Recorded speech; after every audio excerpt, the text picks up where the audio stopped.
বাসায় ফিরে, তখন তো তাকে দেখো, এই দেখে স্বাদ মিটে না। আরে না, এত মানুষ থাকতে হবে, মাহফুজা ভাবিলে কেন সবটা দেখবো? একটা কথা বলবা না। কিভাবে যে তুমি অফিস করো, তোমার অফিসের কথা নয় নাই বললাম। অন্য কথা হলে তোমাকে অফিস থেকে বের করে দিত, শুধুমাত্র তোমার বন্ধুর অফিস থেকে। তোমার বন্ধু তোমাকে কিছু বলে না, এখনো চাকরিতে টিকে আছে। ফ্রেশ হবা, ওঠো। এই কি রে, কি সমস্যা কি?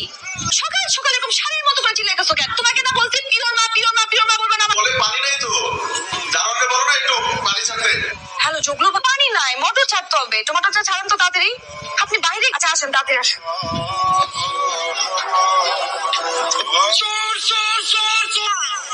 আমি চোর। আমার ব্যবস্থাটা কেমনে? সারাদিন কোথায় থাকো তুমি? ট্যাঙ্কিতে যে পানি নেই, আমি যে পুরো গোসলটা করতে পারলাম না, এই দায়িত্ব কার? কত কিছু সামলাবো কর। আরে কি একটা কাজ, এমন করে চুপ করো। স্যার আপনি যান, আমি কিছু ছেড়ে দিয়েছি।